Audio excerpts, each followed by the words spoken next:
सुखदेव जी महाराज कहने लगे कि प्रभु अभी कथा में मोर का नाम आया, मेरे गिरवरधारी गोवर्धन नाथ ये मोर का पंख क्यों लगाती हैं? देखो हमारे गोविंद के मुकुट पे पंख धारण है ना, पंखा पंख, ये पंख धारण क्यों करती है मेरे गोविंद? और किसी पक्षी का चंदवा क्यों नहीं लगाते, पर मोर का ही क्यों लगाती हैं? तो एक बड़ी प्यारी सी कथा है प्यारे, बड़े ध्यान से श्रवण करेंगे। उससे पहले एक बार बोलो राधे राधे।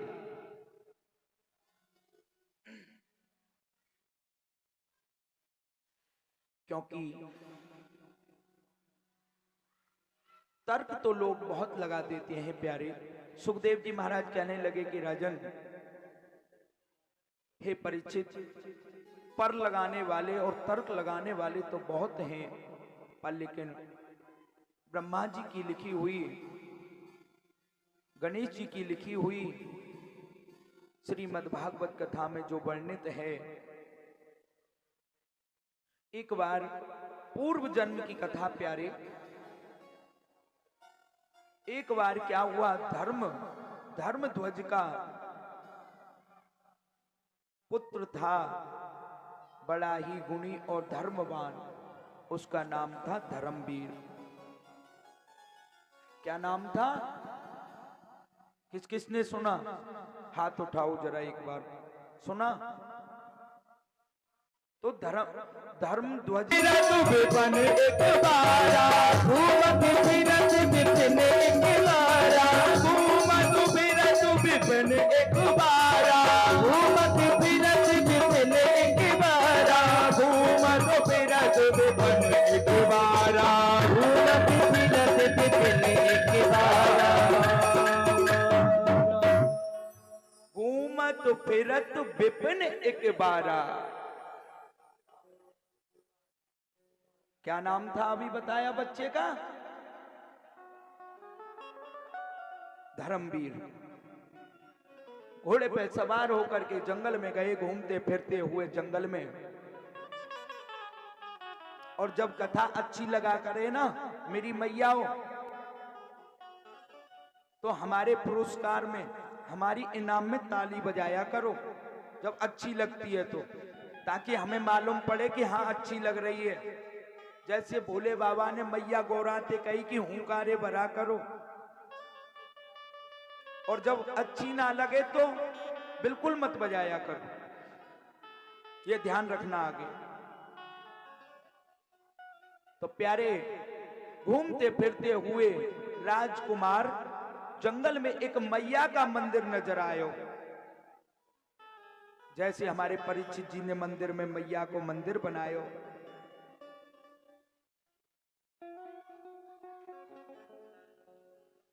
इधर में उस मंदिर में कोई भक्त आता जाता नहीं है, मंदिर में कोई भक्त आता जाता नहीं है, तो मंदिर थोड़ा सा धूल मिट्टी फूल पत्ते आदि थोड़ी गंदगी हो गई। सुंदर मंदिर बनाए, वहां पर कोई अन्य भक्त आते नहीं, ना कोई सफाई करता है। वहां एक बहुत सुंदर कन्या, किसी गांव से एक बहुत सुंदर कन्या आती है, और रोजाना भगवान का मंदिर की साफ सफाई करके, प्रभु का चिंतन धूप दीप करके चली जाती है। मंदिर की सफाई तो मां जगदम्बे की मूर्ति बहुत सुंदर है प्यारे, क्या कहने, मैया की मूर्ति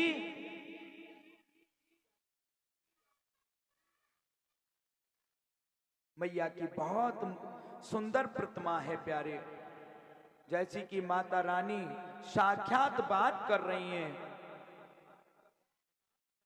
कितनी सुंदर मैया की मूर्ति है। अरे मेरी मैयाओ, बातें तो घर जाके ही कर ली हूं। हाँ बोलो। आज प्यारे मैया की मूर्ति इतनी सुंदर जैसे कोई साक्षात बात कर रही हो। वो बेटी, गांव की बेटी रोजाना जाए, अकेली जाए, मंदिर की साफ सफाई करे, मैया को धूप दीप करे, आरती करे। अब क्या हुआ खुदान खास, जैसे ही वो धर्मवीर जैसे उस मंदिर में पहुंचे, उसी समय वो कन्या आ गई बेचारी। जैसे घूमते फिरते धर्मवीर मंदिर में पहुंचे, उतने में ही वो कन्या आ गई और आकर के मंदिर साफ किया। धर्मवीर देख रहा है, ओहो, धर्मवीर देख रहा है। इधर में बेटी ने मंदिर साफ किया। साफ करने के बाद मैया को माल्यार्पण कराए, माला पहनाई, धूप दीप जलाए और मैया की आरती करने लगी। जय अम्बे गौरी मैया, जय श्यामा गौरी, तुमको निस दिन ध्यावत, मैया जी को सदा ही मनावत, हर ब्रह्मा शिव जी ओम जय गौरी।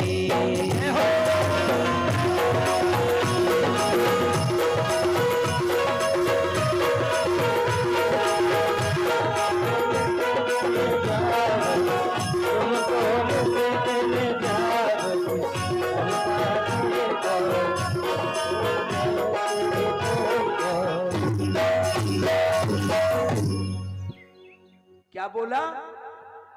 जय अम्बे गौरी, सभी बोलेंगे साथ में, केवल एक कड़ी बस।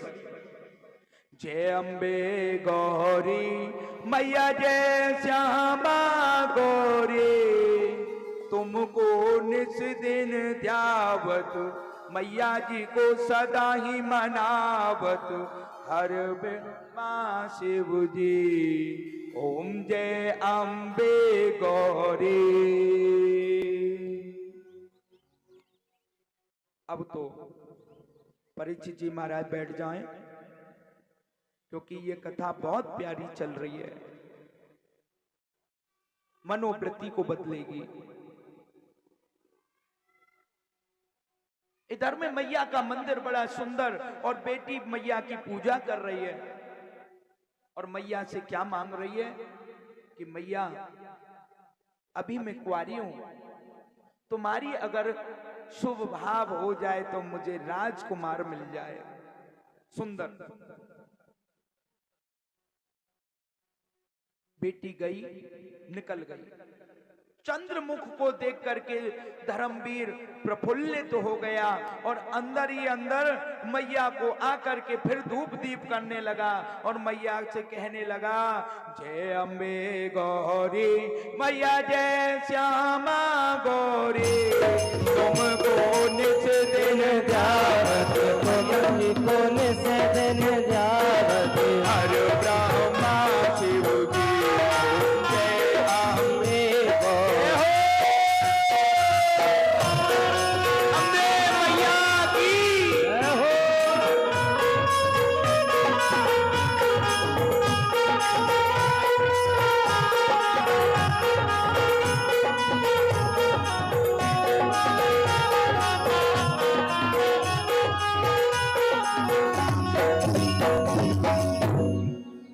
मैया की धूप दीप आरती करी धर्मवीर ने,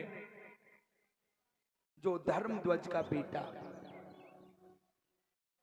बड़े प्रफुल्लित भाव से मैया की पूजा करी। एक बात बता दें प्यारे, आप जिंदगी में जैसा खाते हो ना, वैसा भगवान को खिलाया करो।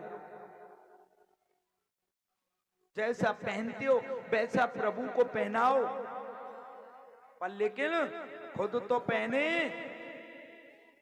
5,000 की साड़ी, वो बोले मैया को पहनाए दो 150 रुपया की साड़ी, फिर भला होगा?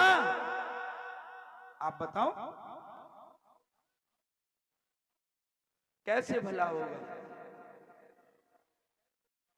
जैसा पहनो वैसा पहनाओ प्रभु को, जैसा खाओ वैसा खिलाओ प्रभु को।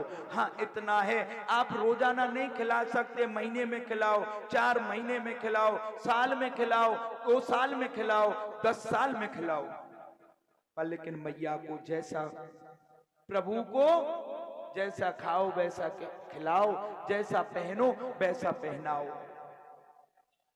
हम लोग क्या करते हैं पितरों के दिनों में ना, पितरों के दिनों में क्या करते हैं, बोले हाँ पंडित जी आएंगे, पंडित आवेगा भोजन करन को,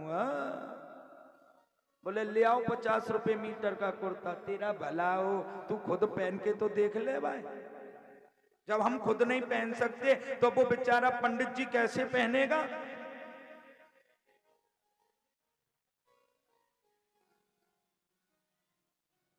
₹50 मीटर का ला के दे दिया पंडित जी को, और फिर ये और कहेंगे, बोले पंडित जी हम बड़े शुद्ध भाव से लाए, इसको पहन लेना। पंडित जी को लाए 3 मीटर 150 रुपए का, और पंडित जी 400 रुपए सिलाई की दे दी। तेरा भला हो।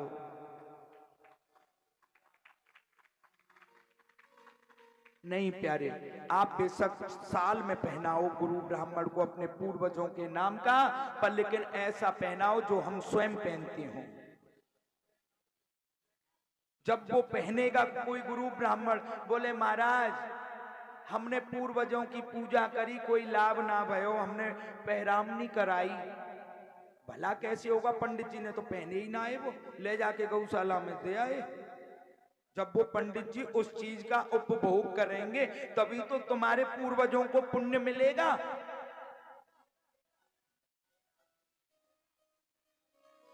चलो कोई बात नहीं, ये तो सब जानते हैं पर मानता कोई नहीं है। बोलो, सब जानते सब हैं परीक्षित जी, पर मानता कोई नहीं है। आप तो अनुयायी हैं पूर्ण रूप से हमारे परीक्षित जी, कि यूट्यूब चल रहा है महाराज, आप तो अनुसरण करते हैं पूर्ण रूप से।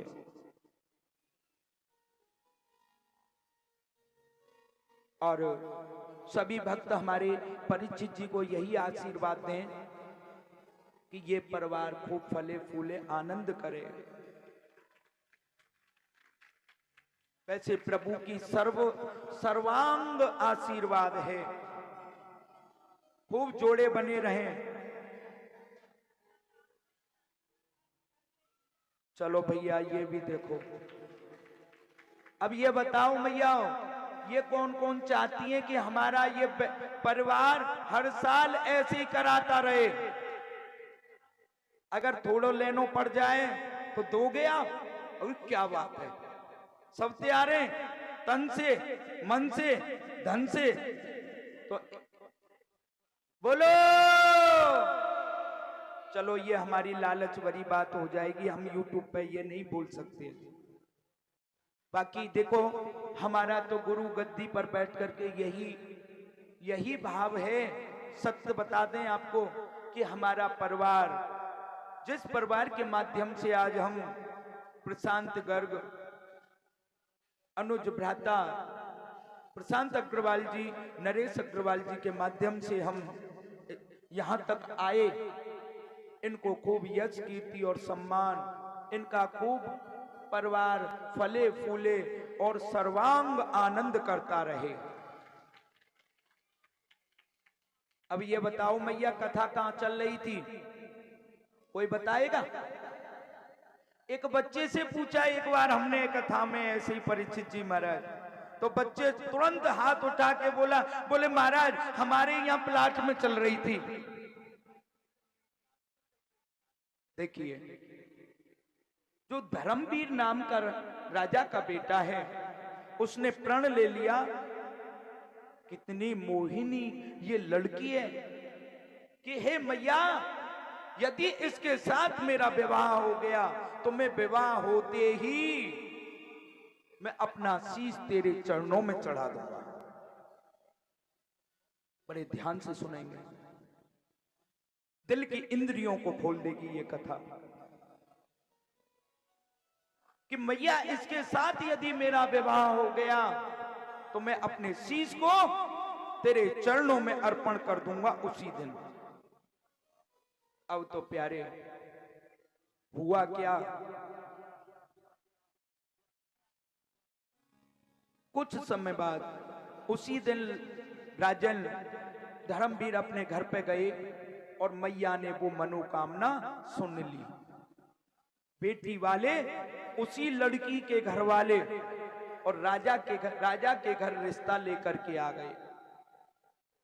बड़े अच्छे तरीके से उस धर्मवीर का विवाह हुआ, पांडिग्रहण संस्कार हुआ, विवाह हुआ। विवाह के जैसे ही पहले तो डोली में बिठा के ले जाते थे ना दूल्हा दुल्हन को, 4 डंडों पे डोली बनी होती है। उस डोली में धर्मवीर और वो बेटी लड़की विवाह हो गया। संग में उनका भाई भी साथ में था। उनको विदा करने जा रहे थे तो रास्ते में जब जा रहे हैं तो मैया का चिंतन कर रहे हैं।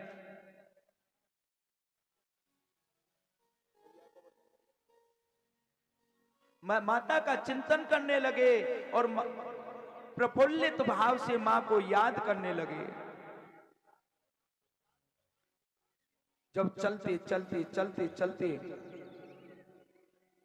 जब हम कुछ मांगते हैं प्रभु से तो हमारा दिल और दिमाग काम करता है, और जब प्रभु को देने की बारी आती है तो हमारा दिमाग उल्टा चलता है। अब तो मैया को मंदिर रास्ता में पड़ो,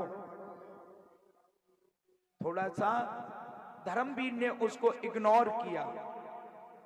जैसे ही मंदिर निकला, मंदिर निकलते ही तुरंत ध्यान आया उसको, ओहो ये तो वही जगदम्बे का मंदिर है जिसकी मन्नत से आज मेरा विवाह हुआ। दूल्हा तो था ही। मैया के मंदिर में तुरंत अपनी पत्नी को वहां डोली में छोड़कर, अपने साले को छोड़कर अकेला गया और मैया से जाकर के विनती करने लगा। किस तरह से करता है? ओ कर दो हम पे कृपा अम्बे रानी जरा, ओ कर दो हम पे कृपा अम्बे रानी जरा, होगा तेरा इशारा तो तब जाएंगे, कर दो हम पे कृपा अम्बे रानी जरा, कर दो हम पे कृपा अम्बे रानी जरा, कर दो हम पे कृपा अम्बे रानी जरा, होगा तेरा इशारा तो कर जाएंगे, कर दो हम पे कृपा अम्बे रानी जरा।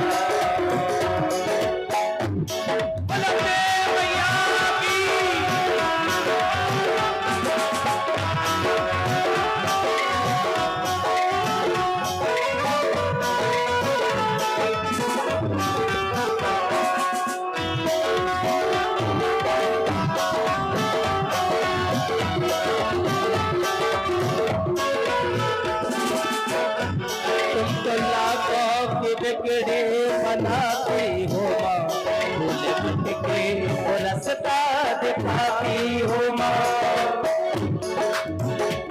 तुम तो लाखों की बिगड़ी बनाती हो माँ, भूल भटके और रास्ता दिखाती हो माँ, भूल भटके और रास्ता दिखाती हो माँ, भूल भटके और रास्ता दिखाती हो माँ।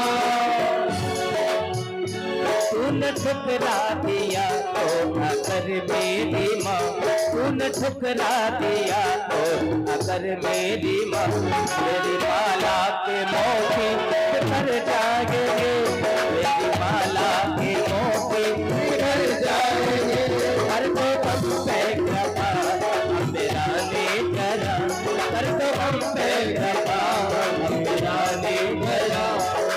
जय हो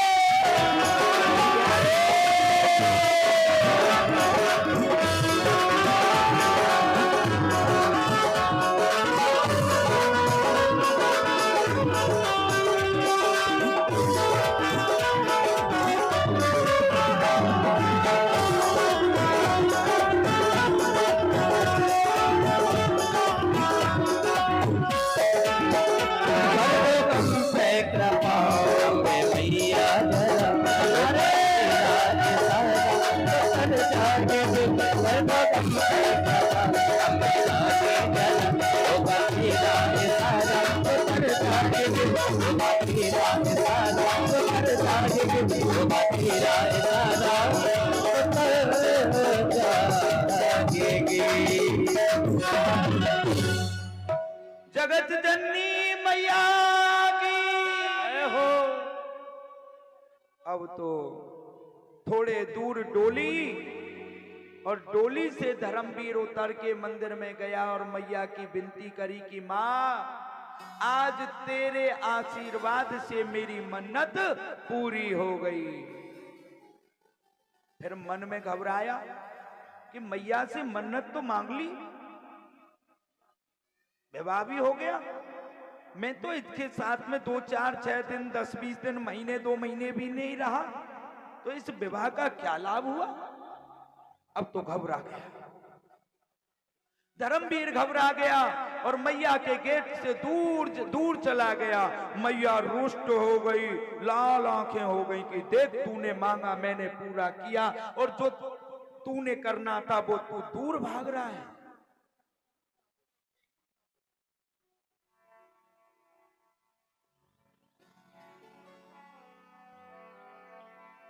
ओ धर्मवीर मन में घबराया, धर्मवीर मन में घबराया, धर्मवीर मन में घबराया, धर्मवीर मन में घबराया, धर्मवीर मन में घबराया, धर्मवीर मन में घबराया, भागत गयो मंदिर में आया, भागत गयो मंदिर में आया, भागत गयो मंदिर में आया, भागत गयो मंदिर में आया। धर्मवीर मन में घबरा गया, बाहर चला गया, फिर भीतर मैया के मंदिर में आया, घबरा गया और बोले कि मैया जो तू जैसे चाहे वो मैं करूंगा। मैया प्रकट हो गई, बोले जगत जननी मैया की जय हो। बोले कि राजन, हे धर्मवीर मैंने तेरी सुनी, अब तेरा करना काम क्या है तू जाने।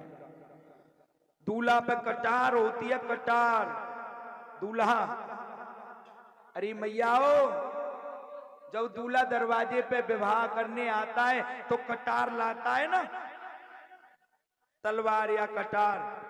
अपनी कटार ली और खट से खींच करके अपना शीश उतार के मैया के चरणों में चढ़ा दिया।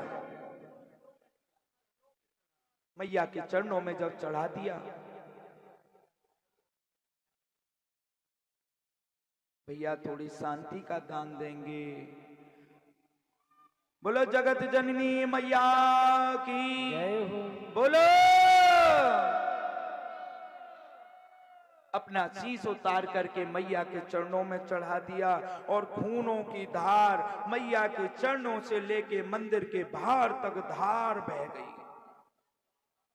थोड़े दूर बेटी और उसका भाई डोली में बैठे हैं। 1 घंटा हुआ, 2 घंटे हुए, कुछ विलंब। देखा कि अभी कह रहे थे मैं मंदिर जा रहा हूं, मैया को प्रणाम करके आ रहा हूं, अभी तक वापस नहीं आए। बेटी का भाई बोला कि अरे बहन तुम मत जाओ, मैं जा रहा हूं। डोली उठाने वालों से बोले कि मैं अभी जीजाजी को देख करके आता हूं। वो बेटा भी अंदर मंदिर में जैसे पहुंचा तो एकदम से घबरा गया, खूनों से मंदिर भरा पड़ा है और शीश मैया के चरणों में चढ़ रहा है। उसे देख करके प्यारे धर्मवीर का साला घबरा गया। तलवार पड़ी है बगल में, कटार, घबरा गया। मैं यदि वापस जाऊंगा, क्योंकि हर पहलू के 2 अर्थ होते हैं, अच्छे का बुरा, अच्छे का बुरा, दिन का रात, अग्नि का पानी। इसी प्रकार से धर्मवीर के साले के मन में दुविधा भाव आ गया, उल्टा भाव। बोले कि मैं यहां से बहन को बुलाने जाऊं कि जीजाजी का सर किसने काट दिया, तो हो सकता है मेरी बहन के मन में आ जाए कि इसी ने मारा है। उसने भी वही कटार ली और गला उतार करके मैया के चरणों में चढ़ा दिया। मैया के चरणों में जब वो चढ़ गया, थोड़ी देर 1-2 घंटे तक जब ना तो भाई वापस आया, ना पति वापस आया। तो वो बेटी दुल्हन बनी हुई गई मंदिर में देख के आऊं। जैसे ही मंदिर के बाहर पहुंची तो वहां खून की धार बहुत दूर तक पहुंच गई। उस खून को देख करके अंदर मंदिर में गई तो दोनों के सर उतरे हुए मैया के चरणों में रखे। बेटी घबरा गई और फूट फूट करके रोने लगी कि हे जगत जननी, तुझे जगत जननी कहते हैं मेरी माँ। मैंने अगर सच्चे दिल से तेरी पूजा की है तो तू मेरे सामने आके मुझे बता कि इनके शीश किसने उतारे हैं। जब बेटी ने बड़ी सुंदर भाव से मैया की स्तुति करी, सर्व मंगल मांगल्ये शिवे सर्वार्थ साधिके शरण्ये त्र्यंबके गौरी नारायणी नमो नमस्तुते। मैया के चरणों में साष्टांग प्रणाम किया। इतने में ही मां जगत जननी जगदम्बे मां प्रकट हो गई। मैया प्रकट हो गई। ओहो, और कहने लगी कि बेटी, तेरे पति ने मन्नत मांगी थी कि जिस दिन मेरा इस लड़की से विवाह हो जाएगा तो मैं शीश काट करके तेरे चरणों में चढ़ाऊंगा। बोले मैया, मेरा विवाह मैं ससुराल तक नहीं पहुंची, तूने तो मेरे को दाग लगा दिया। अब मैं किस जगह जाऊं मां? अब मैं कहां जाऊं मेरी मां? अब जैसे ही मैया ने प्रकट कहा कि दे बेटी, तूने सच्चे दिल से पूजा की है। बेटी घबराई हुई है। बोले इन दोनों शीशों को उठा, इन दोनों शीशों को उठा और धड़ों पे जाकर के लगा दे, ये सजीवित हो जाएंगे। मेरी बेटी, तूने सच्चे दिल से पूजा की है। आज प्यारे, बेचारी बेटी घबराई हुई है। जिसके पति के शीश उतर जाएं, भाई के शीश उतर जाएं, घबराई हुई है। उसने जल्दी पल्दी में क्या किया कि पति का शीश भाई के धड़ पे रख दिया और भाई का शीश पति के सर पे रख दिया। और वो दोनों मैया के जयकारे देते हुए दोनों खड़े हो गए। दोनों खड़े हो गए। अब तो देखा ऊपर से पति, नीचे से भाई, ऊपर से भाई, नीचे से पति। उल्टा हो गया। बोले मैया, ये तो उल्टा हो गया। बोले बेटी, जो हो गया वो हो गया। उस धर्मवीर ने फिर इस बेटी ने ऊपर से पति को अपने साथ ले लिया, पर लेकिन नीचे शरीर तो भाई का है। इसलिए पूरा जीवन संन्यास जीवन निकाला। दोनों ने संन्यास जीवन निकाला। ब्रह्मचारिणी के रूप में दोनों ने, धर्मवीर और उसकी पत्नी ने, इस जन्म को पूरा किया। और दूसरे जन्म में जाकर के, हे परीक्षित, सुखदेव जी महाराज कहने लगे, राजन, पूरा जीवन गृहस्थ से परे रह करके दोनों ने निकाला। अगला जन्म इन्हीं दोनों का, मोर और मोरनी का हुआ। इसलिए मोर और मोरनी काम क्रिया से मुक्त हैं, ये बड़े ही पवित्र हैं। इसलिए मेरे गोविंद मोर का पंख अपने सिर पे धारण करते हैं, अपने सिर पे धारण करते हैं, क्योंकि ये बड़ा काम क्रिया से मुक्त है, बड़ा पवित्र है। तो प्यारे देखो, इस चीज को साइंस वाले नहीं मानते हैं, पर लेकिन जब मोर नाचता है ना, मोर नाचता है तो नीचे शरीर किसका है? साले का। अपने पैरों की ओर देखता है तो आंसू आते हैं, रोते हैं, और उन आंसुओं को मोरनी ग्रहण करती है और उसी से उसको गर्व हो जाता है। बोलो मोर मुकुट भगवान